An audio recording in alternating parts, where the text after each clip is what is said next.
ದೇಶದ ಪರಿಸ್ಥಿತಿ ಒಂದೇ ಅಲ್ಲ, ಪ್ರಪಂಚದ ಆಗುಹೋಗುಗಳ ಬಗ್ಗೆ ನಾವು ಸ್ಥೂಲವಾಗಿ ಪರಿವೀಕ್ಷಣೆ ಮಾಡ್ತಾ ಇದ್ದೀವಿ. ನಮ್ಮ ನೆರೆ ರಾಷ್ಟ್ರಗಳು ಕಳೆದ 5 ದಿವಸದಿಂದ ಯಾವ ರೀತಿ ನಡೀತಾ ಇದೆ, ಪ್ರಪಂಚದಲ್ಲಿ ಯುದ್ಧಗಳು ಒಂದು ರಾಷ್ಟ್ರಕ್ಕೂ ಇನ್ನೊಂದು ರಾಷ್ಟ್ರಕ್ಕೆ ಅದನ್ನ ಪ್ರಚೋದನೆ ಮಾಡಿ ಬೆಂಬಲ ನೀಡ್ತಕ್ಕಂತಹ ಬಹಳ ಏನು ಇಂಪೀರಿಯಲಿಸ್ಟ್ ಕಂಟ್ರೀಸ್ ಒಂದು ಕಡೆ, ಇವೆಲ್ಲವನ್ನು ಕೂಡ ಸಮಗ್ರವಾಗಿ ಅರ್ಥೈಸ್ಕೊಳ್ಬೇಕಾಗಿರ್ತಕ್ಕಂಥ ವಿಚಾರ ಇದು. ನಮ್ಮ ದೇಶಕ್ಕೆ ಬರೋದಾದರೆ ನ್ಯಾಯದ ಹರಿಕಾರ ಪೈಗಂಬರ್ ಮೊಹಮ್ಮದ್ ರವರು ಬಗ್ಗೆ ವಿಚಾರಗೋಷ್ಠಿ. ನ್ಯಾಯದ ಪರಿಕಲ್ಪನೆ ನಾವು ಅರ್ಥೈಸ್ಕೊಂಡಿದ್ದೀವಿ. ನಾವು ಅರ್ಥೈಸ್ಕೊಂಡಿಲ್ಲದಿದ್ದರಿಂದ ನಮ್ಮ ಪ್ರತಿನಿಧಿಗಳನ್ನು ನಾವು ಆರಿಸಿ ನಮ್ಮನ್ನು ಆಳ್ತಕ್ಕಂಥ ಸಂವಿಧಾನಬದ್ಧವಾದ ಆಡಳಿತವನ್ನ ಪಡೆಯುತ್ತಿದ್ದೀವಿ ಅಂತಕ್ಕಂತಹ ಮೂಲಭೂತವಾದ ಸಮಸ್ಯೆ ನಮ್ಮನ್ನು ಕಾಡ್ತಾ ಇದೆ ಅಂತ ನನ್ನ ಅನಿಸಿಕೆ. ಸಂಸದೀಯ ಪ್ರಜಾಪ್ರಭುತ್ವದ ವ್ಯವಸ್ಥೆ ನಮ್ಮ ರಾಷ್ಟ್ರ. ನಾವು 78 ವರ್ಷಗಳ ಮೇಲೆ, 77 ಬಿಟ್ಟು 78 ಸ್ವತಂತ್ರ ಭಾರತ ದೇಶದಲ್ಲಿ ನಾವಿದ್ದೀವಿ. ಸಂವಿಧಾನ ಇದೆ. ಬಹಳಷ್ಟು ಸಂತರು ಈ ದೇಶದಲ್ಲಿ ಪ್ರಪಂಚದಲ್ಲಿ ಹುಟ್ಟಿ ಬಾಳಿ ಬದುಕಿ ನಮ್ಮನ್ನು ಅಗಲಿದ್ದಾರೆ. ಅವರ ತತ್ವ ಪರಿಕಲ್ಪನೆಗಳನ್ನು ಅರ್ಥೈಸಿಕೊಳ್ಳೋದಕ್ಕೆ ನಾವು ವಿಫಲರಾಗಿದ್ದೀವಿ. ಪೈಗಂಬರ್ ಮೊಹಮ್ಮದ್ ರವರು 5070 ಇಸ್ವಿಯಲ್ಲಿ ಜನಿಸಿದರು. ಒಬ್ಬ ಟ್ರೈಬಲ್ ಬುಡಕಟ್ಟಿನ ಒಬ್ಬ ಸಾಮಾನ್ಯ ಪ್ರಜೆ. ಆತನೇ ಚಿಂತನೆಕಾರ, ಕ್ರಾಂತಿಕಾರ, ರಾಜಕೀಯ ಮುತ್ಸದ್ದಿ. ಅಂದಿನ ಕಾಲದಲ್ಲಿ ಅವರು ಬನು ಕಾಶಿಂ ಎಂಬ ಗಣ್ಯ ಕುಟುಂಬದಲ್ಲಿ ಜನಿಸಿದರು. ಒಂದು ಕುರೈಶಿ ಬುಡಕಟ್ಟಿನ ಜನಾಂಗದಿಂದ ಜನಿಸಿ ಮಾನವೀಯ ಮೌಲ್ಯಗಳ ಬಗ್ಗೆ ಅಂದಿನ ಕಾಲದಲ್ಲಿ ಯಾವ ರೀತಿ ವಿಶ್ಲೇಷಣೆ ಮಾಡಿದ್ದಾರೆ, ಅದು ಬಹಳ ಮುಖ್ಯವಾಗಿರ್ತಕ್ಕಂಥ ವಿಷಯ ನಮ್ಮ ಮುಂದೆ ಇವತ್ತು. 140 ಕೋಟಿ ಜನಸಂಖ್ಯೆ. ನಮ್ಮ ಪ್ರಾಸ್ತಾವಿಕ ಭಾಷಣ ಮಾಡಿರ್ತಕ್ಕಂತಹ ಸ್ನೇಹಿತರು ಹೇಳಿದರು, ಈ ಭೂಮಿ ಮೇಲೆ 8,000 ಜನಸಂಖ್ಯೆ ಇದೆ ಅಂತ. ಪ್ರಪಂಚದಲ್ಲಿ ಒಂದು ರಾಷ್ಟ್ರಕ್ಕೆ ಇನ್ನೊಂದು ರಾಷ್ಟ್ರಕ್ಕೆ ಯುದ್ಧ ನಡೀತಾ ಇದೆ, ಅನ್ಯಾಯಗಳು ನಡೀತಾ ಇದೆ. ನ್ಯಾಯದ ಪರಿಕಲ್ಪನೆ ಅವ್ರಿಗಿಲ್ವಾ? ಮೊಹಮ್ಮದ್ ಪೈಗಂಬರ್ ಅವರು ಜ್ಞಾಪಕ ಬರಲಿಲ್ವಾ ಅವ್ರಿಗೆ? 6 ದಿವಸಗಳ ಹಿಂದೆ ನಮ್ಮ ನೆರೆ ರಾಷ್ಟ್ರವಾಗಿರ್ತಕ್ಕಂತಹ ನೇಪಾಳದಲ್ಲಿ ಯುವಕರು ಮುಂದೆ ಬಂದು ಹೋರಾಟ ಮಾಡ್ತಾ ಇದ್ದಾರಲ್ಲ, ಪ್ರಧಾನಮಂತ್ರಿಗಳನ್ನ ರಾಜೀನಾಮೆ ಕೊಡಿಸಿದ್ರಲ್ಲ. ಯಾಕೆ? ಅನ್ಯಾಯದ ಪರಮಾವಧಿ, ನ್ಯಾಯ ಇಲ್ಲ ಅಲ್ಲಿ, ನಿರುದ್ಯೋಗ ಸಮಸ್ಯೆ, ಬಡವರಾಗಿ ಉಳಿದಿದ್ದಾರೆ. ಆಡಳಿತ ಮಾಡ್ತಕ್ಕಂತಹ ರಾಜಕಾರಣಿಗಳು ವಿಫಲರಾಗಿದ್ದಾರೆ. ಪ್ರಜಾಸತ್ತೆಯ ಹಕ್ಕುಗಳನ್ನ ಅಲ್ಲಿ ಉಳಿಸುವುದಕ್ಕೆ ಯುವಕರು, ಸಾಮಾನ್ಯ ಜನರು, ಬಡವರು ಎಲ್ಲರೂ ಕೂಡ ಹೋರಾಟದ ಕಣದಲ್ಲಿ ಇಳಿದರು. ಪ್ರಧಾನಮಂತ್ರಿ ಅವರ ಮನ್ನಣೆಗೆ ರಾಜೀನಾಮೆ ಕೊಟ್ಟು ಇವತ್ತು ನಿನ್ನೆ ಮಾಜಿ ಮುಖ್ಯ ನ್ಯಾಯಮೂರ್ತಿ ಆಗಿರ್ತಕ್ಕಂಥ ಸುಪ್ರೀಂ ಕೋರ್ಟ್ ನ್ಯಾಯಮೂರ್ತಿಯವರು ಇಂಟ್ರಿಮ್ ಪ್ರೈಮ್ ಮಿನಿಸ್ಟರ್ ಆಗಿದ್ರು. ಅಂದ್ರೆ ಏನು ನಾನು ಹೇಳ ಬಯಸುತ್ತಿದ್ದೇನೆ ಅಂತ ಹೇಳಿದ್ರೆ, ಏನನ್ನ ಸೈದ್ಧಾಂತಿಕ ನಿಲುವುಗಳನ್ನ ತಾಳಿದರು ಪೈಗಂಬರ್ ಅವರು, ಅದು ಮಣ್ಣು ಮುಗ್ಗಿದೆ. ಯಾಕೆಂದ್ರೆ ಈ ವಿಚಾರ ಜನರ ಮಧ್ಯೆ ಹೋಗಲಿಲ್ಲ, ಜನರಿಗೆ ತಿಳುವಳಿಕೆ ನಾವು ನೀಡಲಿಲ್ಲ, ಜನರನ್ನು ಅರ್ಥೈಸಿಕೊಳ್ಳೋದಕ್ಕೆ ಬೀಳಲಿಲ್ಲ. ನಾವು ಶೋಷಣೆಗೆ ಪ್ರೋತ್ಸಾಹವನ್ನು ನೀಡ್ತಾ ಇದ್ದೀವಿ. ಇದು ಮೂಲಭೂತವಾಗಿರ್ತಕ್ಕಂಥ ಸಮಸ್ಯೆ ಈ ದೇಶದಲ್ಲಿ ಅಲ್ಲ, ಇಡೀ ಪ್ರಪಂಚದಲ್ಲೇ ನಡೀತಾ ಇದೆ ಅಂತಕ್ಕಂಥ ವಿಚಾರವನ್ನ ನಾವು ಅರ್ಥೈಸ್ಕೋಬೇಕಾಗಿದೆ. ನಮ್ಮ ದೇಶಕ್ಕೆ ಬರುವುದಾದರೆ ಪ್ರಪಂಚದಲ್ಲೇನೆ 5,000 ವರ್ಷಗಳ ಒಂದು ಸುಸಂಸ್ಕೃತ ರಾಷ್ಟ್ರ ಅಂತ ಹೇಳಿಸ್ಕೊಂಡಿರ್ತಕ್ಕಂಥ ರಾಷ್ಟ್ರ ನಮ್ಮದು. ನಮ್ಮದೇ ಆಗಿರ್ತಕ್ಕಂಥ ಸಂವಿಧಾನ ಯಾವ ಆಧಾರದ ಮೇಲೆ? ಬಸವಣ್ಣನ ತತ್ವದ ಆಧಾರದ ಮೇಲೆ, ಬುದ್ಧನ ತತ್ವದ ಆಧಾರದ ಮೇಲೆ, ಕಾರ್ಲ್ ಮಾರ್ಕ್ಸ್ ಅವರ ಆಧಾರದ ಮೇಲೆ, ಮತ್ತೆ ವಿವೇಕಾನಂದರವರ ತತ್ವದ ಆಧಾರದ ಮೇಲೆ, ಸಹಿಷ್ಣುತೆ ಅಂತ ಹೇಳಿದಲ್ಲ ವಿವೇಕಾನಂದರವರು, ಆ ಸಹಿಷ್ಣುತೆ ಇದೆಯಾ? ಬಹುಮತೀಯ ರಾಷ್ಟ್ರ ಡಾಕ್ಟರ್ ಅಂಬೇಡ್ಕರ್ ಅವರ ಕಲ್ಪನೆ, ಈ ಎಲ್ಲ ಈ ವಿಚಾರಗಳನ್ನ ಅರ್ಥೈಸಿಕೊಂಡು ಒಂದು ಪ್ರಪಂಚದಲ್ಲೇ ಬಹಳ ಉಜ್ವಲವಾಗಿರ್ತಕ್ಕಂತಹ ಸಂವಿಧಾನವನ್ನು ನಮ್ಗೆ ಕೊಟ್ಟು ಹೋಗಿದಾರಲ್ಲ 50ನೇ ಇಸ್ವಿಯಲ್ಲಿ.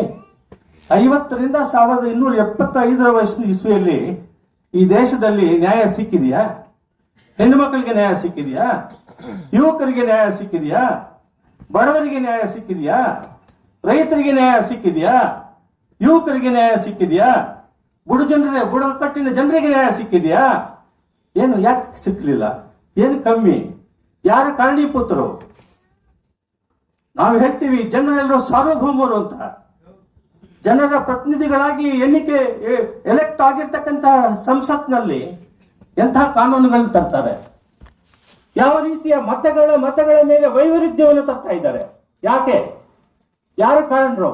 ಯಾತಕ್ಕೋಸ್ಕರವಾಗಿ ವೈವಿಧ್ಯತೆಯನ್ನ ಕೃತಕವಾಗಿ ಸೃಷ್ಟಿ ಮಾಡ್ತಾ ಇದ್ದೀರಿ? ನಿಮಗೆ ಅಧಿಕಾರದ ವ್ಯಾಪ್ತಿಯನ್ನ, ಸಂವಿಧಾನದ ಅಧಿಕಾರದ ವ್ಯಾಪ್ತಿಯನ್ನು ಮೀರಿ ಕಾನೂನುಗಳನ್ನು ಮಾಡ್ತೀರಿ ನೀವು. ಒಂದು ಉದಾಹರಣೆ ಹೇಳುವುದಾದರೆ, ವಕ್ಫ್ ಆಕ್ಟ್ ಸುಪ್ರೀಂ ಕೋರ್ಟ್ ನಲ್ಲಿ ಇದೆ ಇವತ್ತು.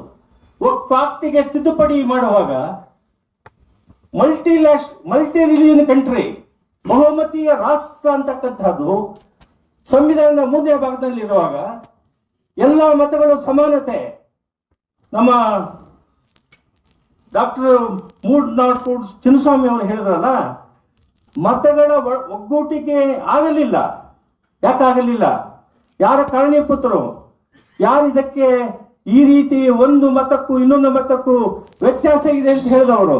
ಯಾಕೆ ಹೇಳಿದ್ರೆ ಆ ರೀತಿ? ಎಲ್ಲಿ ವ್ಯತ್ಯಾಸ ಇದೆ? ಸರ್ವೋಚ್ಚ ನ್ಯಾಯಾಲಯ ನೀಡಲಿಲ್ವಾ? ಮೈನಾರಿಟಿ ರಿಲಿಜನ್, ಮೆಜಾರಿಟಿ ರಿಲಿಜನ್ ಅಂತ ಇಲ್ಲಿ ಹೇಳಿದೆ. ಎಲ್ಲಿ ಪ್ರಸ್ತಾಪ ಮಾಡಿದೆ ಸಂವಿಧಾನದಲ್ಲಿ? ಸುಪ್ರೀಂ ಕೋರ್ಟ್ನವರು ಹೇಳಿದಾರಾ? ಜನ ಹೇಳಿದಾರಾ? ನೀವ್ಯಾಕೆ ಈ ಅಧಿಕಾರದ ದಾಹದಿಂದ ಒಂದು ಮತಕ್ಕೂ ಇನ್ನೊಂದು ಮತಕ್ಕೂ ಕಲಹ ತರ್ತಕ್ಕಂತಹ ಒಂದು ವ್ಯವಹಾರವನ್ನು ನೀವು ಮಾಡ್ತೀರಿ? ಇದು ಬಹಳ ಅನ್ಯಾಯದ ಪರಮಾವಧಿ ಅಂತ ಹೇಳಿ ನಾವು ಈ ಸಂದರ್ಭದಲ್ಲಿ ವಿಚಾರಗೋಷ್ಠಿಯಲ್ಲಿ ನನಗೆ ಬಹಳ ಗಟ್ಟಿಯಾಗಿ ಹೇಳೋದಕ್ಕೆ ಇಷ್ಟಪಡ್ತಿದ್ದೇನೆ. ಕಾರಣ ಅದು ಇಷ್ಟನೇ, ನಮ್ಮನ್ನ ಶೋಷಣೆ ಮಾಡ್ತಕ್ಕಂಥ ವ್ಯವಸ್ಥೆ, ಸಮಾಜದ ಕಲ್ಯಾಣ ಮಾಡೋದು ಸಂವಿಧಾನದಲ್ಲಿ ಪ್ರಸ್ತಾಪ ಇದೆ. ಮೂಲಭೂತ ತತ್ವ ಅಂತ ಹೇಳಿ 73ನೇ ಇಸ್ವಿಯಲ್ಲಿ ನಾವು ಹೇಳಿದ್ದೀವಿ. ಮಲ್ಟಿ ರಿಲಿಜನ್ ಕಂಟ್ರಿ ಅಂತ ಹೇಳಿ ಎಲ್ಲ ಬಹುಮತೀಯ ರಾಷ್ಟ್ರ, ಒಂದು ಮತಕ್ಕೂ ಇನ್ನೊಂದು ಮತಕ್ಕೂ ವ್ಯತ್ಯಾಸ ಇಲ್ಲ, ಎಲ್ಲ ಸಮಾನತೆ. That is the justice, the fundamental right. ಅದು ಇರುವಾಗ ಒಂದು ಮತಕ್ಕೆ ಇನ್ನೊಂದು ಮತಕ್ಕೆ ಏರುಪೇರು ಮಾಡಿ ವ್ಯಾಖ್ಯಾನಿಸಿ ಬಹಳ ಮೆಜಾರಿಟಿ ಕಮ್ಯುನಿಟಿ, ಮೈನಾರಿಟಿ ಕಮ್ಯುನಿಟಿ ಅಂತ ಕಲಹ ತರ್ತಕ್ಕಂತಹ, ಕಮ್ಯುನಲ್ ಡಿಸ್ವಾರ್ಮನಿ ಮಾಡ್ತಕ್ಕಂತಹ ಒಂದು ಪಟ್ಟಬದ್ಧ ಹಿತಾಸಕ್ತಿಗಳು ಈ ದೇಶದಲ್ಲಿ ಇವೆ ಅಧಿಕಾರದ ಲಲಾಸೆಯಿಂದ. ಆದ್ರಿಂದ ಇಂತಹ ವಿಚಾರಗಳು ನಾವು ಬಹಳಷ್ಟು ಚರ್ಚೆ ಮಾಡ್ತಕ್ಕಂಥದ್ದು ಬಹಳ ಅವಶ್ಯಕತೆ ಇದೆ. ಜವಾಬ್ದಾರಿ ಇಲ್ವಾ ಭಾರತ ಸರ್ಕಾರದ ಮಂತ್ರಿಮಂಡಲಕ್ಕೆ, ರಾಜ್ಯ ಸರ್ಕಾರಗಳ ಮಂತ್ರಿಮಂಡಲಕ್ಕೆ ಜವಾಬ್ದಾರಿ ಇಲ್ವಾ? ಎಲ್ಲ ಮತಗಳು ಐಕ್ಯತೆಯಿಂದ ಜೀವನ ಮಾಡಬೇಕು, ಆ ರೀತಿಯ ಒಂದು ಸಮಾಜದ ವ್ಯವಸ್ಥೆಯನ್ನು ನಿರ್ಮಾಣ ಮಾಡಬೇಕು ಅಂತ ನಿಮ್ಮ ಜವಾಬ್ದಾರಿ ಇಲ್ವಾ? ಸಂವಿಧಾನಬದ್ಧವಾದ ಜವಾಬ್ದಾರಿ ಅಲ್ವಾ? ನ್ಯಾಯ ಪರಿಕಲ್ಪನೆ ಯಾವ ರೀತಿ? ನ್ಯಾಯ ಪರಿಕಲ್ಪನೆ ಒಂದು ಮತಕ್ಕೂ ಇನ್ನೊಂದು ಮತಕ್ಕೂ ಸಂವಿಧಾನದಲ್ಲಿ ಎಲ್ಲಾ ಮತಗಳು ಸಮಾನತೆ ಅಂತ ಸುಪ್ರೀಂ ಕೋರ್ಟ್ನವರು ಹೇಳುವಾಗ ಸುಪ್ರೀಂ ಕೋರ್ಟ್ ತೀರ್ಪನ್ನು ವಿರೋಧವಾಗಿ ನಡ್ಕೊಳ್ತಕ್ಕಂತಹ ಸರ್ಕಾರಗಳು ಈ ದೇಶದಲ್ಲಿ ಇರಬೇಕೇ ಅಂತಕ್ಕಂಥದ್ದು ಮೂಲಭೂತವಾಗಿರ್ತಕ್ಕಂಥ ಪ್ರಶ್ನೆ ನಮ್ಮ ಮುಂದೆ ಇದೆ. ಆದ್ರಿಂದ ಇಂತಹ ಒಂದು ವಿಚಾರ ಗೋಷ್ಠಿಗಳು ನಮ್ಮ ಮುಂದೆ ದಾರಿದೀಪವಾಗಬೇಕು. ಈ ದೇಶದಲ್ಲಿ ಸ್ವತಂತ್ರ ಬಂದ ನಂತರ ಹೆಣ್ಣು ಮಕ್ಕಳಿಗೆ ನ್ಯಾಯ ಕೊಡಬೇಕು ಅಂತ ಹೇಳಿ ಪೈಗಂಬರ್ ಹೇಳಿದ್ರಲ್ಲ, 6,000 ಕ್ರಿಸ್ತ ಶಕದಲ್ಲಿ 600 ಕ್ರಿಸ್ತ ಶಕದಲ್ಲಿ 2025 ಇದ್ದೀವಿ. 15,000 ವರ್ಷಗಳಾಗಿದೆ. ಹೆಣ್ಣು ಮಕ್ಕಳಿಗೆ ನ್ಯಾಯ ಸಿಕ್ಕಿದೆಯಾ? ನ್ಯಾಯದ ಪರಿಕಲ್ಪನೆ ಇವರು ರಿಜ್ವಾನ್ ಅವರು ಮತ್ತೆ ಬೇರೆಯವರು ಭಾಷಣಕಾರರೆಲ್ಲ ಹೇಳಿದ್ರಲ್ಲ, ಪುರುಷ ಪ್ರಧಾನವಾದ ಸಮಾಜದ ವ್ಯವಸ್ಥೆ, ನಾವು ಅದನ್ನ ಆತ್ಮಾಲೋಕನ ಮಾಡ್ತಕ್ಕಂಥದ್ದು ಬಹಳ ಅವಶ್ಯಕತೆ ಇದೆ. 50% ಇರ್ತಕ್ಕಂತಹ ಹೆಣ್ಣು ಮಕ್ಕಳು ದೇಶದಲ್ಲಿ 140 ಕೋಟಿಯಲ್ಲಿ ಏನ್ ನಡೀತಾ ಇದೆ? ಎಲ್ಲಿ ಹೆಣ್ಣು ಮಕ್ಕಳಿಗೆ ನ್ಯಾಯ? ಅವ್ರ ಹೆಸರಿನಲ್ಲಿ ಎಷ್ಟು ಜನರಿಗೆ ಬಡತನ ಇದೆ? ಯಾಕೆ ನೀಡಲಿಲ್ಲ? ಅದು ನೀಡಲಿಲ್ಲ ಅಂತ ಹೇಳುವಾಗ ಸಂಸದೀಯ ಪ್ರಜಾಪ್ರಭುತ್ವದ ವ್ಯವಸ್ಥೆಯಲ್ಲಿ ನಮ್ಮನ್ನು ಆಳ್ತಕ್ಕಂತಹ ಭಾರತ ಸರ್ಕಾರ ಮತ್ತು ರಾಜ್ಯ ಸರ್ಕಾರಗಳು ವೈಫಲ್ಯತೆ ಆಗಿದೆ. ಯಾಕಾಯಿತು? ಯಾರು ಕಾರಣೀಭೂತರು ಅಂತಕ್ಕಂಥದ್ದು ಮೂಲಭೂತವಾಗಿರ್ತಕ್ಕಂತಹ ವಿಷಯವನ್ನು ನಾವು ಅರ್ಥೈಸಿಕೊಂಡು ಮುಂದೆ ನಾವು ಹೋಗಬೇಕಾಗಿದೆ. ಆದ್ರಿಂದ ಈ ವಿಚಾರಗೋಷ್ಠಿ ಬಹಳ ಅವಶ್ಯಕತೆ ಇತ್ತು ಅಂತ ನಮ್ಮ ಭಾಷಣಕಾರರು ಹೇಳಿದ್ರಲ್ಲ, ಅದು ನಗ್ನ ಸತ್ಯ. ಇದು ಬಹಳಷ್ಟು ವಿಚಾರಗೋಷ್ಠಿಗಳು ನಡೆಯಬೇಕಾಗಿದೆ ಈ ದೇಶದಲ್ಲಿ. ಇನ್ನೂ ಹೆಚ್ಚಿನ ಸಂಖ್ಯೆಯಲ್ಲಿ ವಿಚಾರಗೋಷ್ಠಿಗಳು ನಡೆದು ಭಾಷಣ ಮಾಡಿ ನಾವು ಹೊರಟೋಗೋದಲ್ಲ. ನೀವೆಲ್ಲ ಯಾರು ಬಂದಿದ್ದೀರಿ ಇಲ್ಲಿ 24x7 ರಾತ್ರಿ ಹಗಲು ನಮ್ಮ ದೇಶದ ಜನರನ್ನ ನ್ಯಾಯದ ಪರಿಕಲ್ಪನೆ ಬಗ್ಗೆ, ನಮ್ಮ ಸಂತರ ಬಗ್ಗೆ, ನಮ್ಮ ದೇಶದ ಬಗ್ಗೆ, ನಮ್ಮ ಜನರ ಬಗ್ಗೆ, ಶೋಷಿತ ವರ್ಗದ ಬಗ್ಗೆ, ಅನ್ಯಾಯಕ್ಕೆ ತುಳಿತರಾಗಿರ್ತಕ್ಕಂಥವರ ಹೆಣ್ಣುಮಕ್ಕಳ ಬಗ್ಗೆ, ದೀನದಲಿತರ ಬಗ್ಗೆ, ಹಿಂದುಳಿದ ಜನರ ಬಗ್ಗೆ ಈ ಶೋಷಣೆ ನಿಲ್ಲಿಸ್ತಕ್ಕಂತಹ ಕೆಲಸವನ್ನ ಸರ್ಕಾರ ಮಾಡಲಿಲ್ಲ. ಸರ್ಕಾರ ವಿಫಲ ಆಗಿದೆ. ಇದೆಲ್ಲ ಕೂಡ ಪಾತ್ರ ನಮ್ಮ ಸುಪ್ರೀಂ ಕೋರ್ಟ್ನವರು, ಜುಡಿಷಿಯರಿ ಕೂಡ ಅದಕ್ಕೆ ಕಾರಣ ಅಂತ ಹೇಳಿ ಈ ಸಂದರ್ಭದಲ್ಲಿ ನಾನು ಹೇಳ ಬಯಸುತ್ತಿದ್ದೇನೆ. ಕಾರಣ, ನಿಮಗೆ ಅನ್ಯಾಯ ಆಗುವಾಗ ನೀವು ಪ್ರವೇಶ ಮಾಡ್ತಕ್ಕಂಥದ್ದು ನಿಮ್ಮ ಜವಾಬ್ದಾರಿ. ಸಪರೇಷನ್ ಆಫ್ ಪವರ್ ಪಾರ್ಟ್ 4 ನಲ್ಲಿದೆ, ಕರೆಕ್ಟ್ ಇದೆ. ಆದರೆ ನಮ್ಮನ್ನು ಆಳ್ತಕ್ಕಂತಹವರು ಸಂವಿಧಾನಬದ್ಧವಾದ ಕರ್ತವ್ಯಗಳನ್ನು ನಿರ್ವಹಿಸದೇ ಇದ್ದಾಗ 3ನೇ ಸ್ತಂಭವಾದ ಪ್ರಬಲವಾದ ನ್ಯಾಯಾಂಗ ನ್ಯಾಯದ ಪರಿಕಲ್ಪನೆಯನ್ನು ಅರ್ಥೈಸಿಕೊಂಡು ಯಾರಿಗೆ ಶೋಷಣೆ ಆಗ್ತಾ ಇದೆ, ಯಾರಿಗೆ ಅನ್ಯಾಯ ಆಗ್ತಾ ಇದೆ, ಯಾರಿಗೆ ಸಾಮಾಜಿಕ ನ್ಯಾಯ ಸಿಕ್ಕಲಿಲ್ಲ, ಯಾರಿಗೆ ರಾಜಕೀಯ ನ್ಯಾಯ ಸಿಕ್ಕಲಿಲ್ಲ, ಯಾರಿಗೆ ಆರ್ಥಿಕ ನ್ಯಾಯ ಸಿಕ್ಕಲಿಲ್ಲ, ಆ ಜನರ ಬಗ್ಗೆ ಯೋಚನೆ ಮಾಡಿ ತೀರ್ಪುಗಳನ್ನು ಹೆಚ್ಚಿನ ಸಂಖ್ಯೆಯಲ್ಲಿ ಮಾಡ್ತಕ್ಕಂತಹ ಕಾಲ ಈ ದೇಶದಲ್ಲಿ ಬಂದಿದೆ ಅಂತ ನಾನು ಈ ಸಂದರ್ಭದಲ್ಲಿ ಹೇಳ ಬಯಸುತ್ತಿದ್ದೇನೆ. ಕಾರ್ಮಿಕರಿಗೆ ಒಂದು ನ್ಯಾಯ, ಮಾಲೀಕರಿಗೆ ಇನ್ನೊಂದು ನ್ಯಾಯ. ಇದು ನ್ಯಾಯನಾ? ಅದನ್ನೇ ಹೇಳಿದ್ದು ಪೈಗಂಬರ್ ಅವರು ಹೇಳಿರ್ತಕ್ಕಂಥದ್ದು, ಡಾಕ್ಟರ್ ಅಂಬೇಡ್ಕರ್ ಅವರು ಹೇಳಿರ್ತಕ್ಕಂಥದ್ದು ಪ್ರಸ್ತಾವನೆಯಲ್ಲಿ ನ್ಯಾಯದ ಪರಿಕಲ್ಪನೆ ಯಾವ ರೀತಿ ಅಂತ ಅವರು ವಿಶ್ಲೇಷಣೆ ಮಾಡಿ ಹೇಳಿದ್ದಾರೆ, ಬಿಡಿಸಿ ಹೇಳಿದ್ದಾರೆ. ಜಸ್ಟಿಸ್ ಅಂತ ಹೇಳಿದರೆ ಸಾಮಾಜಿಕ, ರಾಜಕೀಯ, ಆರ್ಥಿಕ ನ್ಯಾಯ ಅಂತ. ಸಾಮಾಜಿಕ ನ್ಯಾಯ, ಆರ್ಥಿಕ ನ್ಯಾಯವಿಲ್ಲದೆ ಸಾಮಾಜಿಕ ನ್ಯಾಯ ಇಲ್ಲ. ರಿಲಿಜನ್ ನಲ್ಲಿ ಎಲ್ಲಾ ರಿಲಿಜನ್ಸ್ ಒಂದೇ ಅಂತ ನಾವು ಸುಪ್ರೀಂ ಕೋರ್ಟ್ ಹೇಳುವಾಗ, ನೀವು ಈ ಇಸ್ಲಾಂ ಅಲ್ಪಸಂಖ್ಯಾತರು, ಒಂದು ಸರ್ಕಾರ ಅವರಿಗೆ ಬೆಂಬಲ ನೀಡ್ತಾ ಇದೆ, ಅವರಿಗೆ ಅಪೀಸ್ ಮಾಡ್ತಾ ಇದೆ ಅಂತ ಹೇಳ್ತಕ್ಕಂಥ ಇನ್ನೊಂದು ರಾಜಕೀಯ ಪಕ್ಷ ಎಷ್ಟು ಸಮಂಜಸ ಅದು? ಯಾರು ತುಳಿತಕ್ಕೆ, ಶೋಷಣೆಗೆ, ವಿದ್ಯೆ ಇಲ್ಲದವರಿಗೆ, ಅವರಿಗೆ ಜ್ಞಾನ ಇಲ್ಲದೆ ಇರೋರಿಗೆ, ಅಬಲರಿಗೆ ನ್ಯಾಯ ಕೊಡಿಸ್ತಕ್ಕಂತಹ ಸಾಮಾಜಿಕ ಕಳಕಳಿ ಇರ್ತಕ್ಕಂತಹ ರಾಜಕೀಯ ಪಕ್ಷಗಳು ಶಾಸನಗಳನ್ನು ಮಾಡಿದರೆ ಅದನ್ನು ಗೌರವಿಸ್ತಕ್ಕಂಥ ಜವಾಬ್ದಾರಿ ಎಲ್ಲಾ ರಾಜಕೀಯ ಪಕ್ಷಗಳಿಗೆ ಇದೆ ಅಂತ ನಾನು ತಿಳ್ಕೊಂಡಿದ್ದೀನಿ. ಆ ರೀತಿ ಅರ್ಥೈಸ್ಕೊಳ್ಳಲ್ಲ ಅಂತ ಹೇಳಿದ್ರೆ, ಪೀಪಲ್ ರೆಪ್ರೆಸೆಂಟೇಟಿವ್ ಆಕ್ಟ್ ನಲ್ಲಿ ರಾಜಕೀಯ ಪಕ್ಷಗಳು ಜನರಿಗೋಸ್ಕರ, ದೇಶಕ್ಕೋಸ್ಕರ, ಅದನ್ನು ಅರ್ಥ ಮಾಡ್ಕೋಬೇಕು. ರಾಜಕೀಯ ಪಕ್ಷಗಳ ಒಂದು ಕುಟುಂಬಕ್ಕೋಸ್ಕರ ಒಂದು ಅಧಿಕಾರಿ ಒಬ್ಬ ಪ್ರೈಮ್ ಮಿನಿಸ್ಟರ್ಗೆ ಒಂದು ಚೀಫ್ ಮಿನಿಸ್ಟರ್ಗೆ ರಿಸರ್ವ್ ಆಗಿರ್ತಕ್ಕಂಥದ್ದಲ್ಲ ರಾಜಕೀಯ ಪಕ್ಷ. ರಾಜಕೀಯ ಪಕ್ಷಗಳು ಜನರನ್ನ ಪ್ರಣಾಳಿಕೆ ಕೊಟ್ಟು ಆಡಳಿತವನ್ನು ನೀಡ್ತೀವಿ, ಸಮಾಜದ ಕಲ್ಯಾಣ ನಾವು ಮಾಡ್ತೀವಿ ಅಂತಕ್ಕಂಥದ್ದು ರಾಜಕೀಯ ಪಕ್ಷಗಳ ಗುರಿ. ಅದು ಯಾವ ರೀತಿ ಸಂವಿಧಾನದಲ್ಲಿರ್ತಕ್ಕಂತಹ ಅಥವಾ ಪೈಗಂಬರ್ ಮೊಹಮ್ಮದ್ ಅವರು ಹೇಳಿರ್ತಕ್ಕಂಥ ನ್ಯಾಯ ಪರಿಕಲ್ಪನೆ, ಹೆಣ್ಣು ಮಕ್ಕಳಿಗೆ ಸಾಮಾಜಿಕ ನ್ಯಾಯ, ಬಡವರಿಗೆ ನ್ಯಾಯ, ಇವರೆಲ್ಲರಿಗೂ ನ್ಯಾಯ ಕೊಡ್ತಕ್ಕಂತಹ ಒಂದು ಕಾರ್ಯಕ್ರಮಗಳನ್ನು ರೂಪಿಸಿ ಅದರ ಬಗ್ಗೆ ಅನುಷ್ಠಾನಕ್ಕೆ ತರ್ತಕ್ಕಂಥದ್ದೇ ನ್ಯಾಯದ ಒಂದು ಮೂಲಭೂತ ಕರ್ತವ್ಯ. ಆ ನ್ಯಾಯ ಕೊಡಿಸ್ತಕ್ಕಂಥದ್ದು ಬಹಳ ಅವಶ್ಯಕತೆ ಇದೆ. ಇವತ್ತು 1950ನೇ ಇಸ್ವಿಯಲ್ಲಿ ನಮಗೆ ಒಂದು ಸಂವಿಧಾನ ಬಂತಲ್ಲ, ನಾವು ರಿಪಬ್ಲಿಕ್ ಇಂಡಿಯಾ ಆದವಲ್ಲ, ಅಲ್ಲಿ 14 ಮತ್ತು 15ನೇ ಅನುಚ್ಛೇದ ಮೂಲಭೂತ ಹಕ್ಕುಗಳಲ್ಲಿ ಪೈಗಂಬರ್ ಅವರು ಹೇಳಿದಾಗೆ ನ್ಯಾಯದ ಪರಿಕಲ್ಪನೆ, ಸಮಾನತೆ, ಪೈಗಂಬರ್ ಅವರು ಹೇಳಿದ ಹಾಗೇನೆ 14ನೇ ಅನುಚ್ಛೇದದಲ್ಲಿ ಸಮಾನತೆ, ಸಮಾನ ಅವಕಾಶ, ಸಮಾನ ಕಾಯ್ದೆ ಶಾಸನಗಳ ರಕ್ಷಣೆ ಅಂತ ಅಲ್ಲಿ ಹೇಳಿದ್ದಾರೆ. ಇಲ್ಲಿ ಸಮಾನ ಅವಕಾಶ ಎಲ್ಲಿದೆ, ಸಮಾನ ರಕ್ಷಣೆ ಎಲ್ಲಿದೆ ಅಂತಕ್ಕಂಥ ನಾವು ಹುಡುಕಬೇಕಾಗಿದೆ. ಅದಲ್ಲದೆ 15ನೇ ಅನುಚ್ಛೇದದಲ್ಲಿ ಏನು ಹೇಳ್ತಾರೆ, ಮತಭೇದವಿಲ್ಲದೆ, ಜಾತಿ ಭೇದವಿಲ್ಲದೆ, ವರ್ಣಭೇದವಿಲ್ಲದೆ, ಲಿಂಗ ಭೇದವಿಲ್ಲದೆ ಸಮಾನತೆ ನೀಡಬೇಕು ಅಂತ ಹೇಳಿ ಇದೇನೇ ಹೇಳಿದ್ದು ಬಸವಣ್ಣವರು. ಹೆಣ್ಣು ಮಕ್ಕಳಿಗೆ ಸಮಾನತೆ ನೀಡಬೇಕು ಅಂತ 12ನೇ ಶತಮಾನದಲ್ಲಿ ಹೇಳಿದ್ರು. ಇವರು ಕ್ರಿಸ್ತ ಶಕ 600 ವರ್ಷಗಳ ಹಿಂದೆ ಪೈಗಂಬರ್ ಅವರು ಹೇಳಿದ್ರು. 600 ವರ್ಷಗಳಿಂದ ಇಲ್ಲಿವರೆಗೆ ನಾವು ಎಷ್ಟು ಪಯಣ ಮಾಡಿದ್ದೀವಿ? ಯಾಕೆ ಹೆಣ್ಣು ಮಕ್ಕಳಿಗೆ ಸಮಾನತೆ ಸಿಕ್ಕಲಿಲ್ಲ? 50% ಇದ್ದಾರೆ.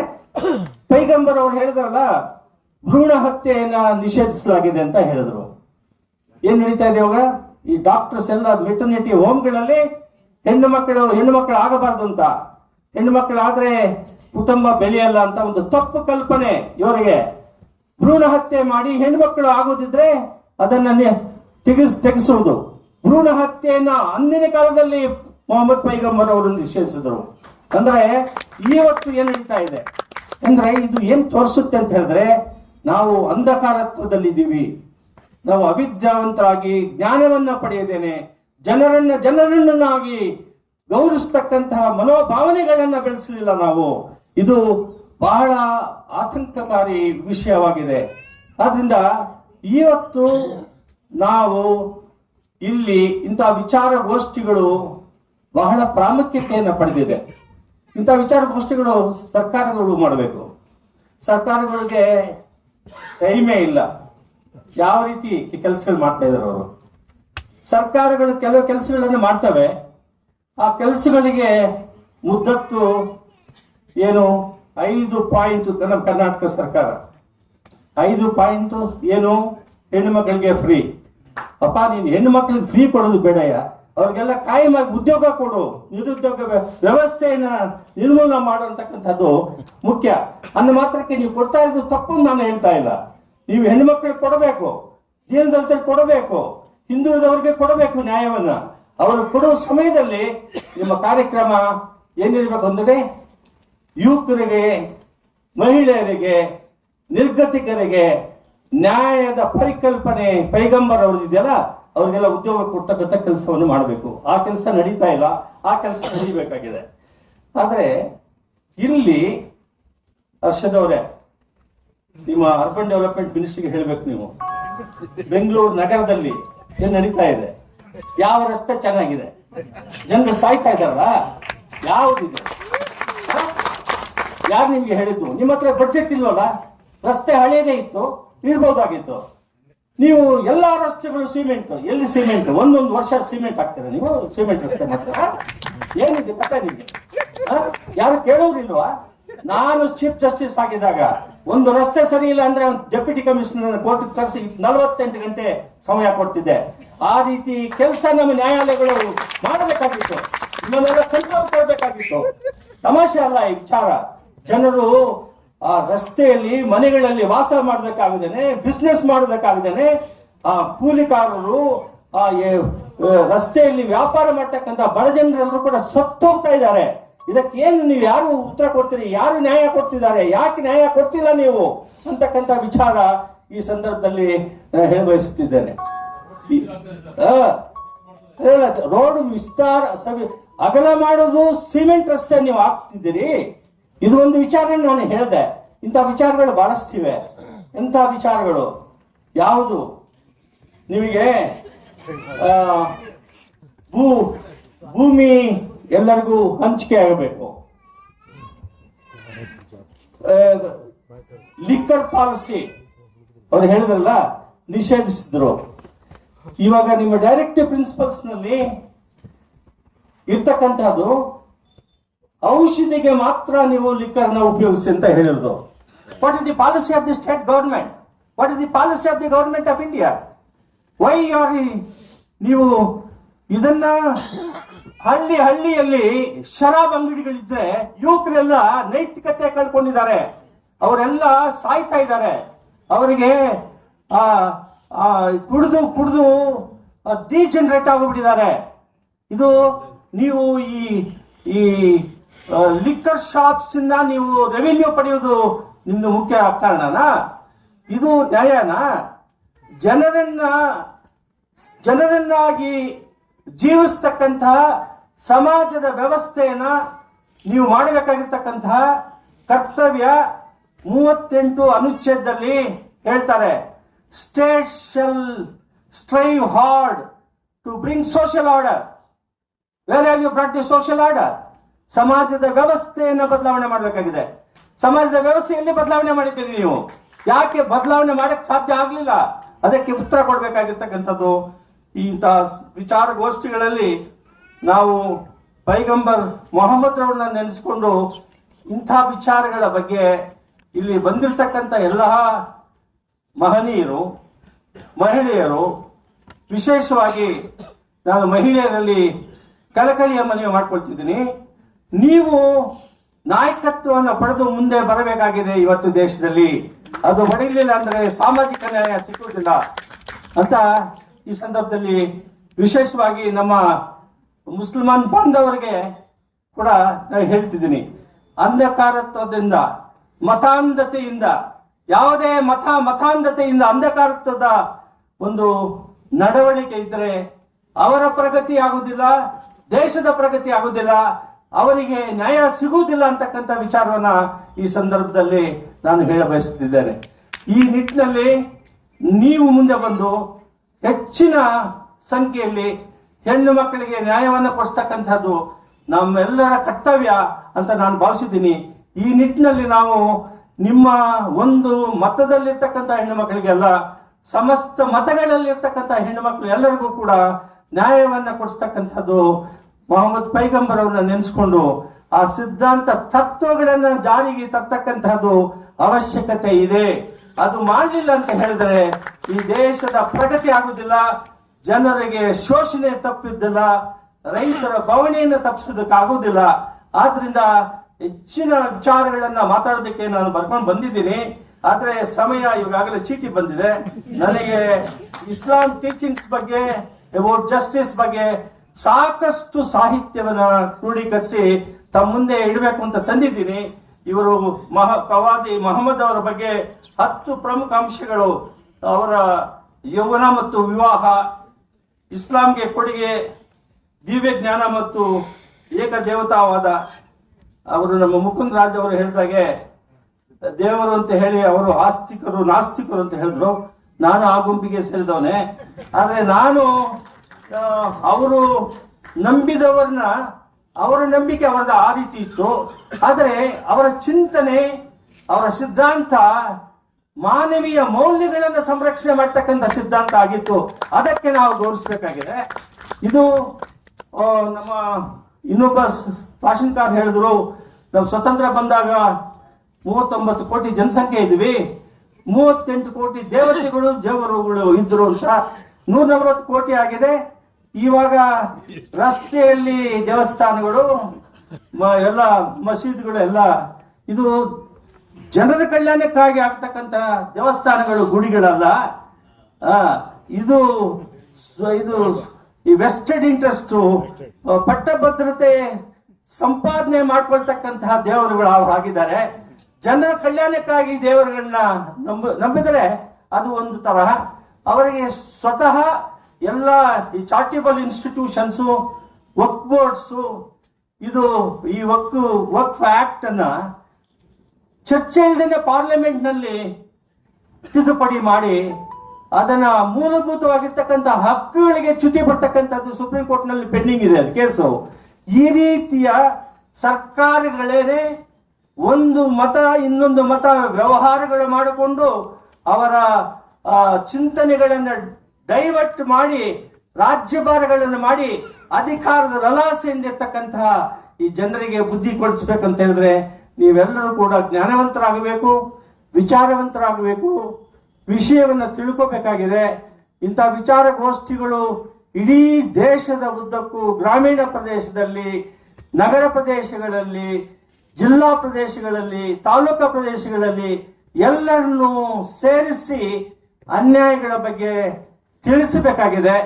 ಆವಾಗ ಮಾತ್ರ ನಾವು ಮೊಹಮ್ಮದ್ ಪೈಗಂಬರ್ ಅವರ ನ್ಯಾಯ ಅಧಿಕಾರ ಅನ್ನೋದಕ್ಕೆ ಅರ್ಥ ನಾವು ಗೌರವಿಸೋದಾಗೆ ಆಗುತ್ತೆ ಅಂತ ಹೇಳಿ ನನ್ನ ಅಭಿಪ್ರಾಯ.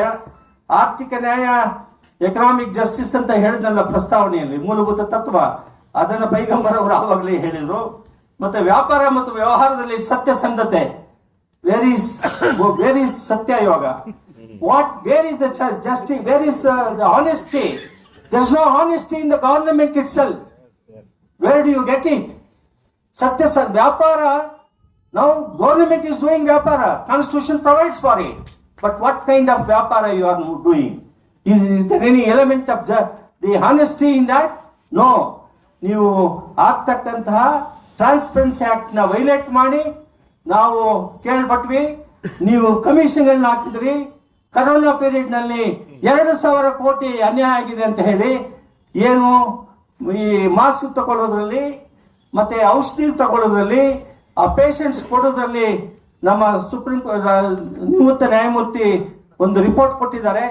ಅಂದಿನ ಗೃಹ ಮಂತ್ರಿ, ಆಮೇಲೆ ಆರೋಗ್ಯ ಮಂತ್ರಿ, ಚೀಫ್ ಮಿನಿಸ್ಟರ್, ಬೇರೆ ಸಹಕಾರ ಕಾರ್ಯದರ್ಶಿಗಳು, ಅದರಲ್ಲಿ ಬಹಳ ಅವ್ಯವಹಾರ ನಡೆದಂತಹ, ಎಲ್ಲಿ ನಿಮ್ಮ ವ್ಯಾಪಾರದಲ್ಲಿ, ನಿಮ್ಮ ನಡವಳಿಕೆಯಲ್ಲಿ, ನಿಮ್ಮ ಆಡಳಿತದಲ್ಲಿ ಯಾವುದು ಸರಿ ಇಲ್ಲದೆ ಕಾಣ್ತಾ ಇದೆ. ಮತ್ತೆ ಎಲ್ಲರಿಗೂ ಸಮಾನ ನ್ಯಾಯ, equal justice, article 38A of the constitution of India, ಸಮಾನ ನ್ಯಾಯ, ಇಕನಾಮಿಕ್ ಈಕ್ವಲ್ ಜಸ್ಟಿಸ್ ಅಂತ ಹೇಳಿ ಇವಾಗ ಹೇಳಿದೆ. ಸಾಕ್ಷಿಯ ಪವಿತ್ರತೆ ಮತ್ತು ಜವಾಬ್ದಾರಿ ಇರಬೇಕಾಗಿದೆ. ಸುಳ್ಳು ಪ್ರಮಾಣಗಳ ನಿಷೇಧ ಆಗಿದೆ. ಪ್ರಮಾಣ ತೆಗೆದುಕೊಂಡು ಪ್ರತಿಯೊಬ್ಬರು ಮಿನಿಸ್ಟ್ರಿಗಳಿಂದ ಪ್ರತಿನಿಧಿಗಳು ಮತ್ತೆ ಎಲ್ಲ ಜನರು, ಸರ್ಕಾರ ಎಲ್ಲ ಕಡೆ ನಾವು ಕೇಳ್ತಾ ಇದ್ದೀವಿ, ಅವರು ಈ ಸುಳ್ಳು ಪ್ರಮಾಣಗಳು, ಆ ಪ್ರಮಾಣಕ್ಕೇನೆ ಗೌರವ ಇಲ್ಲದೆ ನಡ್ಕೊಳ್ತಿದ್ದಾರೆ. ನ್ಯಾಯಯುತ ತೀರ್ಪು ಮಾಡಬೇಕಾಗಿದೆ. ದುರ್ಬಲರು ಮತ್ತು ಶೋಷಿತರ ಹಕ್ಕುಗಳನ್ನು ಸಂಪಾದನೆ ಮಾಡಬೇಕಾಗಿದೆ. ಆಡಳಿತದಲ್ಲಿ ಉತ್ತರದಾಯಿತ್ವ ಇರಬೇಕಾಗಿದೆ. ಲಂಚದ ಕಠಿಣ ನಿಷೇಧ, ಪೀಪಲ್ ಕರಪ್ಷನ್ ಆಕ್ಟ್ ಆಫ್ 1988, ಏನು 1,106 ಕೋಟಿಗಳು ಅಧಿಕಾರಿಗಳು, ಲಂಚಕೋರರು ಎಲ್ಲರ ಮಧ್ಯೆ ಇವತ್ತು ಲಂಚ ತಾಂಡವಾಡ್ತಾ ಇದೆ. ಕೇಸುಗಳಲ್ಲಿ ಅವ್ರಿಗೆ ಶಿಕ್ಷೆ ಆಗುದಿಲ್ಲ. ನಾವು ಅವರಿಗೆ ಈ ಇನ್ವೆಸ್ಟಿಗೇಷನ್ ಆಫೀಸರ್ ಸರಿಯಾದ ಇನ್ವೆಸ್ಟಿಗೇಷನ್ ತನಿಖೆ ನಡೆಯುವುದಿಲ್ಲ. ಅವ್ರನ್ನೆಲ್ಲ ಬಿಡುಗಡೆ ಮಾಡ್ತಕ್ಕಂತಹ ಒಂದು ಚಾರ್ಜ್ ಶೀಟು ನಡೀತಾ ಇದೆ. ಮತ್ತು ಒಪ್ಪಂದಗಳು ಮತ್ತು ಕರಾರುಗಳ ಪಾಲನೆ ಇಲ್ಲ. ಮತ್ತು ಸತ್ಯವೇ ಧರ್ಮದ ಅಡಿಪಾಯ ಅಂತಕ್ಕಂಥದ್ದು, ಇಂತಹ ಬಹಳ ಪ್ರಾಮುಖ್ಯವಾಗಿರ್ತಕ್ಕಂತಹ ವಿಷಯಗಳನ್ನ ಇವರು ಪೈಗಂಬರ್ ಅವರು ನಮಗೆ ಸಿದ್ಧಾಂತಿಕವಾಗಿ ಹೇಳಿ ಒಪ್ಪಿಟ್ಟು ಹೋಗಿದ್ದಾರೆ. ಇದು ಸರ್ವಜನರ ಪ್ರವಾದಿ, ಮೊಹಮ್ಮದ್ ಸರ್ವಜನರ ಪ್ರವಾದಿ. ಈ ಪುಸ್ತಕನ ಸೈಯದ್ ಹಾಮೀದ್ ಅವರು ಮೊಯ್ಸಿನ್ ಕನ್ನಡದಲ್ಲಿ ಮಾಡಿದ್ದಾರೆ, ಟ್ರಾನ್ಸ್ಲೇಷನ್ ಮಾಡಿದ್ದಾರೆ. ಕುರಾನ್ ಕೂಡ ಕನ್ನಡದಲ್ಲಿ ಟ್ರಾನ್ಸ್ಲೇಷನ್ ಮಾಡಿದ್ದಾರೆ. ಇದರ ಬಗ್ಗೆ ನೀವು ಹೆಚ್ಚಿಗೆ ಓದಿ. ನಾವು ಇವತ್ತು ಈ ಸಮಾರಂಭದಲ್ಲಿ ಪ್ರವಾದಿ ಮೊಹಮ್ಮದ್ರನ್ನು ಸಂತ ಹರೀರಿ ಮತ್ತು ಭಾರತೀಯ ಸಮಾಜದಲ್ಲಿ ಪ್ರವಾದಿ ಮೊಹಮ್ಮದ್ ಅವರ ಸಂತ ಆದರ್ಶದ ಔಚಿತ್ಯ ಪುಸ್ತಕಗಳನ್ನ ಬಿಡುಗಡೆ ಮಾಡಿದ್ದೀವಿ.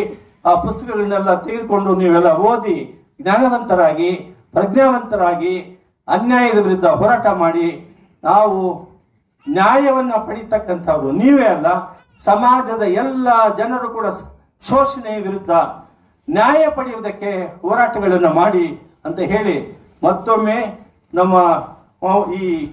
ನಮ್ಮ ಜಮಾಯಿತ್ ಇಸ್ಲಾಮಿ ಅವರಿಗೆ ಅಭಿನಂದನೆ ಸಲ್ಲಿಸಿ ನಿಮ್ಮೆಲ್ಲರಿಗೂ ಹೊಂದಿಸಿ ನನ್ನ ಮಾತನ್ನು ಮುಗಿಸ್ತಿದ್ದೇನೆ.